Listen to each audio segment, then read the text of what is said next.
నమస్తే, welcome to ప్రజా TV news bulletin లో ముందుగా హెడ్లైన్స్.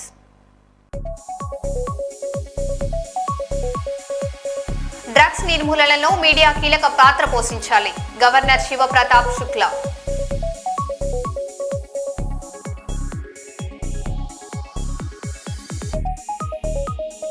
మున్సిపల్ వారి నిర్వాహకంతో నిలిచిపోయిన బిల్లులు, కష్టాల సునామీలో కాంట్రాక్టర్.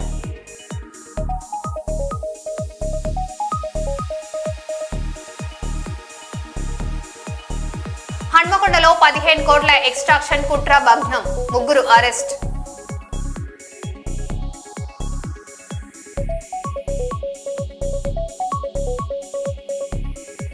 ఇండోనేషియాలో బ్రహ్మణన్ ఆలయాన్ని సందర్శించిన ప్రధాని మోదీ.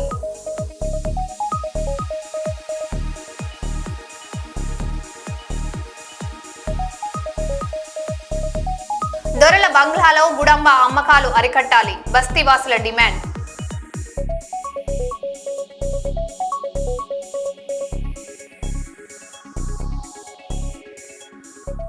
ఇక వివరాల్లోకి వెళ్తే, రాష్ట్ర గవర్నర్ శివప్రతాప్ శుక్లా మీడియా ప్రతినిధులతో సమావేశమై డ్రగ్స్ నిర్మూలనపై కీలక సూచనలు చేశారు.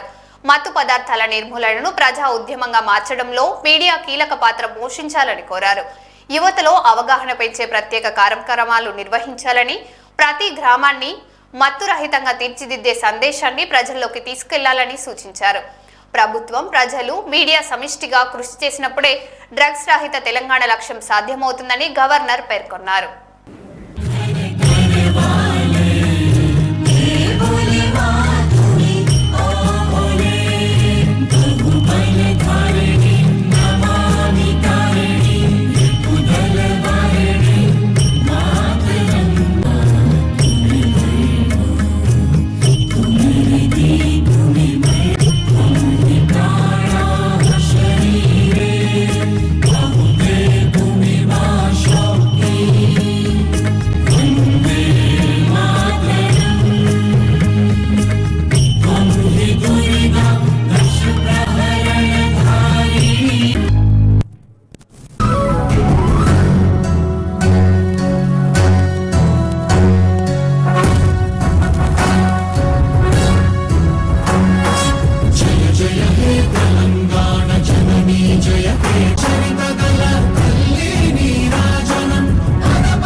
By Honorable Governor Sir on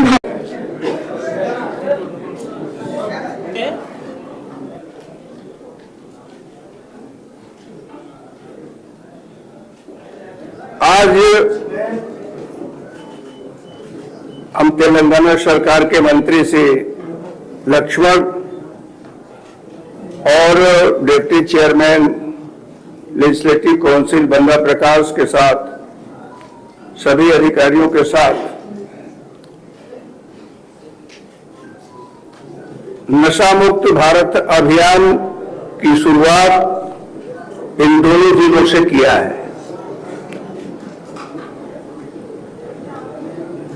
और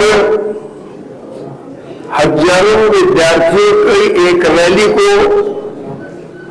फ्लैग ऑफ कर करके रवाना किया है।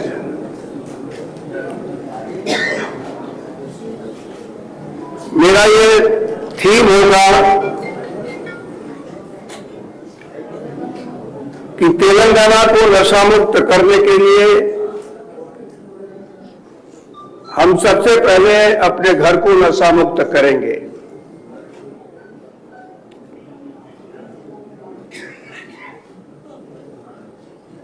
वारंगल और हनुमकुंडा डिस्ट्रिक्ट, इन दोनों को जो संदेश गया है, मुझे लगता है कि उसमें सबसे महत्वपूर्ण रोल अगर कोई करेगा तो आप सब लोग हो। यह अभियान बिना मीडिया के सफल नहीं होगा। मीडिया जब अपने इस अभियान को बार बार लोगों के बीच ले जाएगी तो लोग नशा मुक्त होने का काम निश्चित रूप से करेंगे। इस नाते सबसे पहले मैं आप लोगों से आग्रह करूंगा कि आप लोग अपने इस बात को निश्चित रूप से जनता के बीच ले जाए।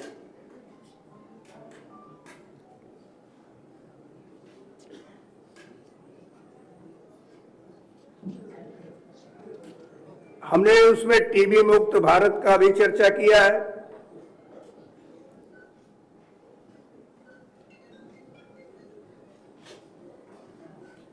और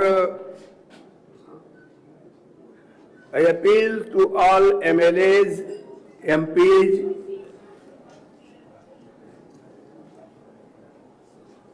collectors कि टीबी मुक्त करने के लिए न्यूट्रिशन को वो स्वयं भी आगे बढ़ के प्रोवाइड करें। अनेक ऐसे लोग हैं जो न्यूट्रिशन के नाते जो टीबी के मरीज बने हैं, उन्हें अगर न्यूट्रिशन नहीं मिलेगा तो 6 मंथ कोर्स जो दवाओं का होता है वो तो उनको मिलेगा, गवर्नमेंट फ्री दे रही है। मैं अधिकारियों से भी इस बात की अपील करूंगा कि आवश्यकता पड़ने पर वह भी निक्षय मित्र बने और 1-2 जो भी उपयुक्त हो ऐसे टीबी रोगियों को गोद लेकर के उनके न्यूट्रिशन का प्रबंध करें।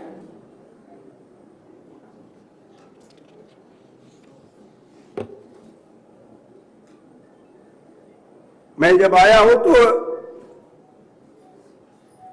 एसजीएस का भी देखा हूं,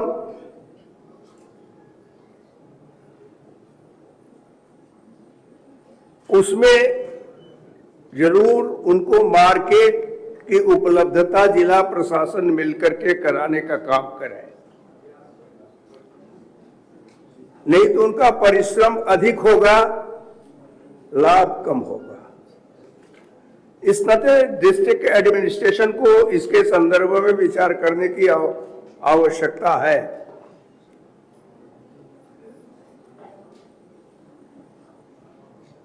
क्योंकि एसएसजी जो है शुरू तो हो जाता है लेकिन बाद में मार्केट न मिलने के नाते वो बंद हो जाता है, फिर डिस्ट्रिक्ट एडमिनिस्ट्रेशन दूसरा एसएसजी बनाता है और जो पहला रहता है उसको लाभ की जगह नुकसान होता है। इस नाते इस पर गंभीरता के साथ विचार करना चाहिए।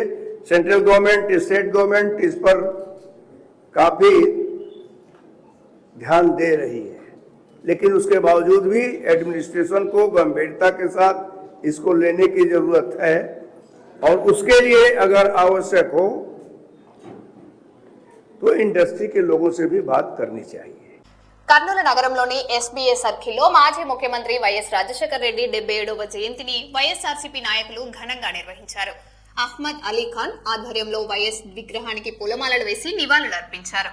ఈ సందర్భంగా వైఎస్ఆర్సీపీ రాష్ట్ర ప్రధాన కార్యదర్శి మహిళా విభాగం నాయకురాలు కల్లా నాగవేణిరెడ్డి మాట్లాడుతూ వైఎస్ఆర్ ప్రవేశపెట్టిన ఆరోగ్యశ్రీ, ఫీజు రియంబర్స్మెంట్, రైతు రుణమాఫీ, 104 అంబులెన్స్, రూపాయికి కిలో బియ్యం వంటి సంక్షేమ పథకాలు చిరస్మరణీయమని కొనియాడారు. ఈ కార్యక్రమంలో పార్టీ నాయకులు, కార్యకర్తలు పెద్ద సంఖ్యలో పాల్గొన్నారు.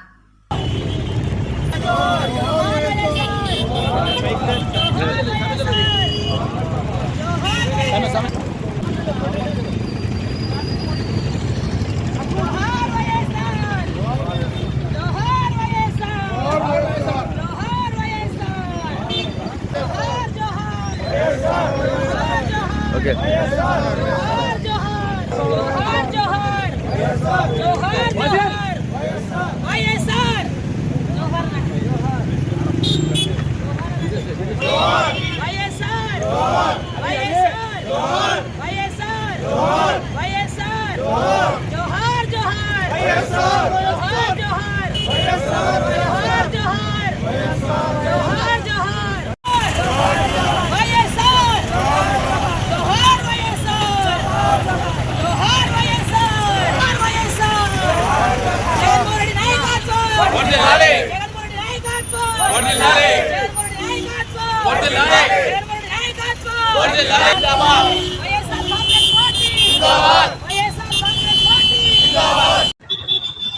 ఈరోజు వైఎస్ రాజశేఖర రెడ్డి గారి జయంతి ఒక పండుగలా మనం జరుపుకుంటున్నాం. ఎందుకంటే తను ఈరోజు మన మధ్యలో లేకపోయినా కూడా తను చేసిన మంచిని ఇప్పటికీ మనం గుర్తు పెట్టుకుంటున్నాం.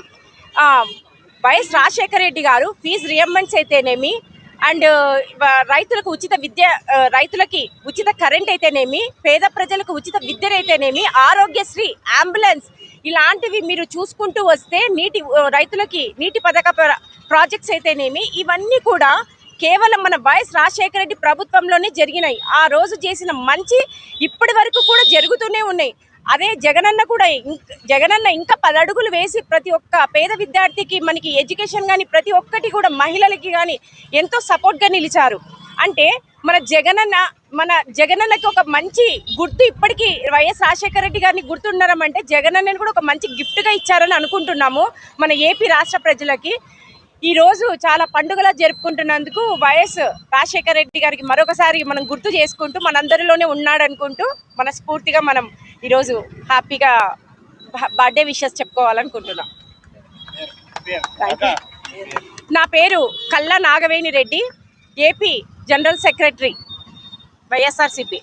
మాజీ ముఖ్యమంత్రి డాక్టర్ వైఎస్ రాజశేఖర రెడ్డి ప్రజల గుండెలో చిరస్థాయిగా నిలిచిపోయిన నాయకుడని మాజీ ఎమ్మెల్యే శెట్టిపల్లి రఘురామిరెడ్డి అన్నారు. వైఎస్ఆర్ 77వ జయంతి సందర్భంగా నిర్వహించిన కార్యక్రమంలో మాట్లాడుతూ ఆరోగ్యశ్రీ, ఫీజు రియంబర్స్మెంట్, 108, 104 వంటి సంక్షేమ పథకాలతో ఆయన చిరస్మరణీయుడయ్యాడని కొనియాడారు. అనంతరం భారీ కేక్ కట్ చేసి వృద్ధులకు పండ్లు పంపిణీ చేశారు. ఈ కార్యక్రమంలో వైఎస్ఆర్సీపీ నాయకులు, కార్యకర్తలు పెద్ద సంఖ్యలో పాల్గొన్నారు.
Gracias. అన్న చేతులు పెట్టు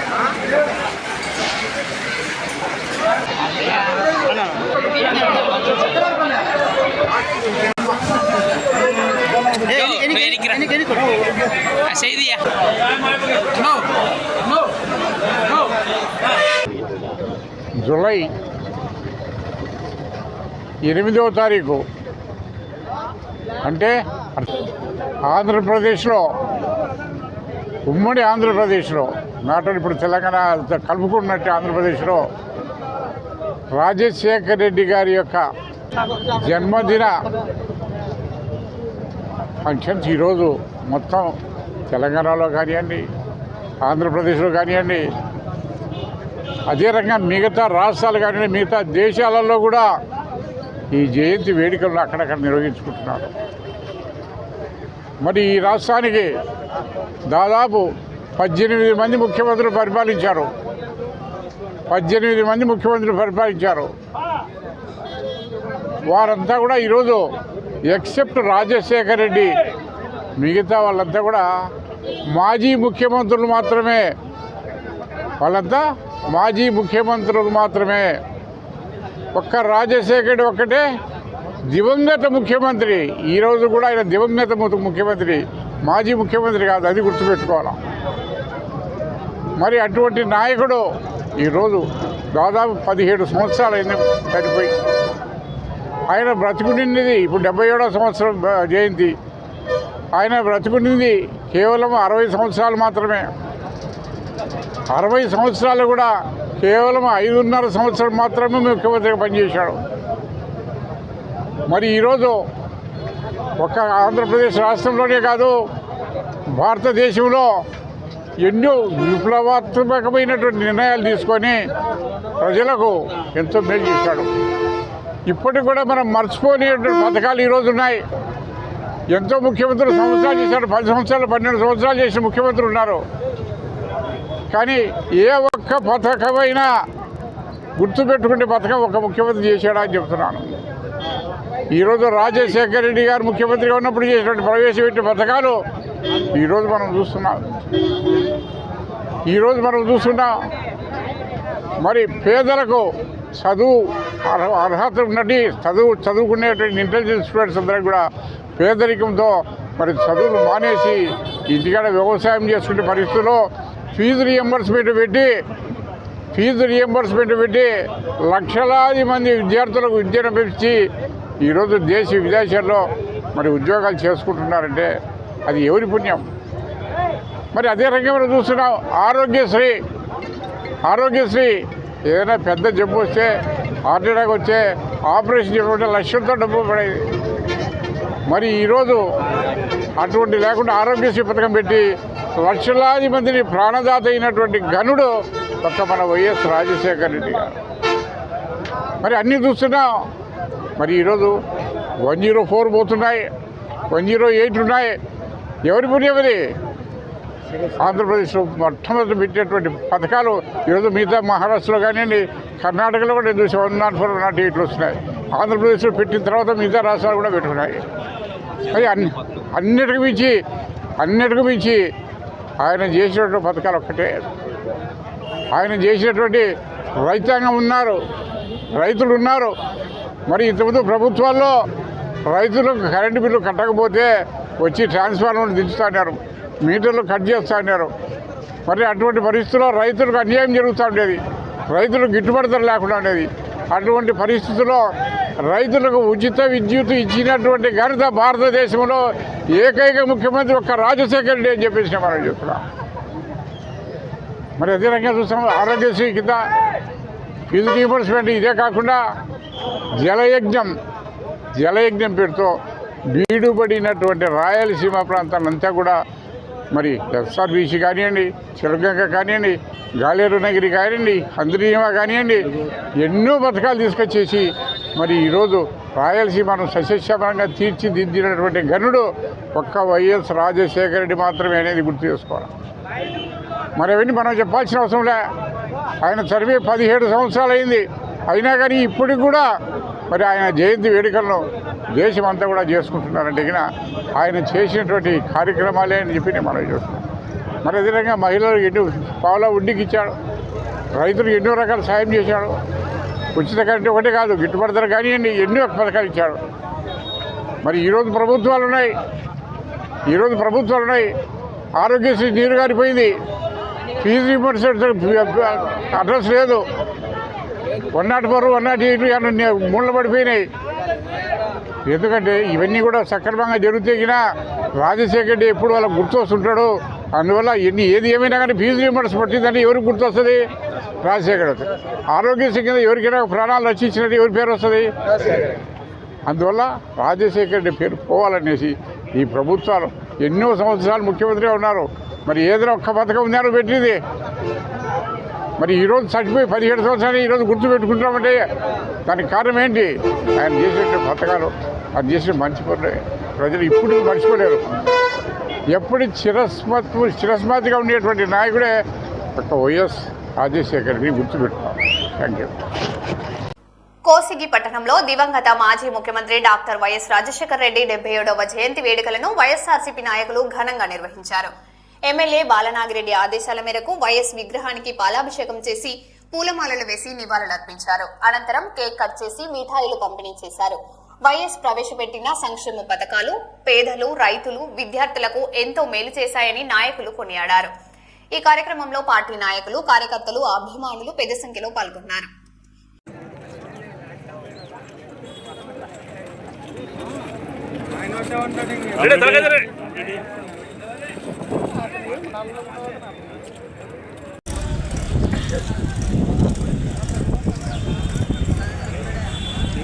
ఇది చేసుకునే మనం సేవలు చేస్తున్నాము. ఆయనను ఈరోజు స్మరించుకుంటున్నామంటే ఖచ్చితంగా ఎల్లవేళలా మనందరూ ఈ భూమి మీద ఉన్నంత వరకు, ఈ రాష్ట్రం ఉన్నంత వరకు ఖచ్చితంగా ఆయనను స్మరించుకుంటూనే ఉంటారని చెప్పేసి ఈ సభాముఖంగా తెలియజేస్తున్నాను. ఎంతో మంది త్యాగమూర్తులు ఉన్నారు, కొంతమందిని మనం మర్చిపోయాం. కానీ ఈ రోజు మన రాజశేఖర రెడ్డి గారిని తలుచుకుంటే ప్రతి ఒక్కరిలోన నరాలన్నీ జీవమంటాయి. అలాగే ఆయన గురించి మనం ఎప్పుడైనా కానీ ఎల్లవేళలా తరించి చేసుకోవాలని చెప్పేసి ఇది చేసి ఆయన చేసిన సేవలు ఎన్నో ఉన్నాయి, చెప్పుకుంటూ పోతే చాలా ఉన్నాయి.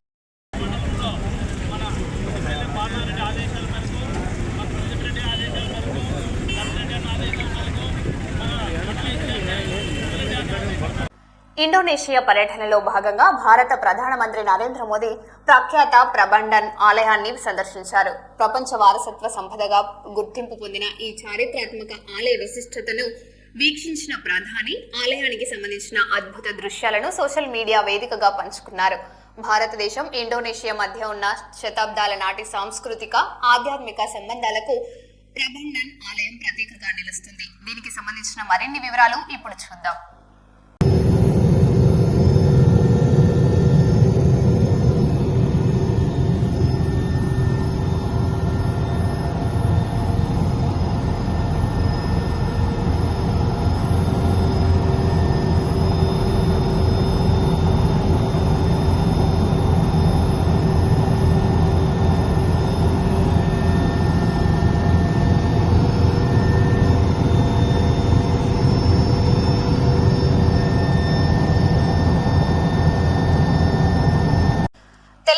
మహిళా సాధికారిక, చిన్నారుల పోషణకు ప్రభుత్వం మరింత ప్రాధాన్యత ఇస్తుందని ముఖ్యమంత్రి రేవంత్ రెడ్డి తెలిపారు.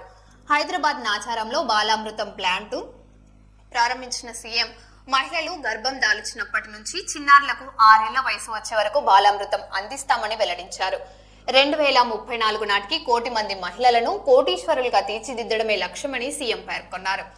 గ్రామీణ, పట్టణ ప్రాంతాల్లో ఇళ్ల నిర్మాణం, మహిళల ఆర్థిక స్వావలంబన కోసం పలు కార్యక్రమాలు చేపడతామని తెలిపారు. సన్న బియ్యం కావచ్చు, ఇందిరమ్మ ఇల్లు కావచ్చు, తొందరలోనే హైదరాబాద్ నగరంలో కూడా 1,00,000 ఇందిరమ్మ ఇల్లు కట్టి పేదలకు అందించే కార్యక్రమాన్ని ఈనాడు చేపట్టబోతున్నాం. ఇప్పటి వరకు 4.5 లక్షల ఇండ్లు గ్రామీణ ప్రాంతాలలో కట్టినాం. మరి పట్టణ ప్రాంతాలలో భూమి ధర బంగారానికంటే పిరమైపోయి వజ్రాల ధర వలుకుతుంది. ఇవాళ భూమి, ఇవాళ పేదోళ్ళు ఒక గజం ఏదైనా భూమి తీసుకుందామంటే జీవితకాలం కష్టపడ్డా కొనలేని పరిస్థితి ఉంది. అందుకే ఈనాడు ఏ విధంగా పట్టణ ప్రాంతంలో ఉన్న పేదలను ఆదుకోవాలని 1,00,000 ఇందిరమ్మ ఇండ్లను పట్టణ ప్రాంతంలో కట్టి పేదలకు పంచి పెట్టాలి అని ఈరోజు కార్యక్రమాన్ని తీసుకున్నాం. గృహ నిర్మాణ శాఖ మంత్రి నిరంతరం ఆ కార్యక్రమాలను పర్యవేక్షిస్తున్నాడు. మరో బులెటిన్లో మళ్ళీ కలుద్దాం. Stay tune.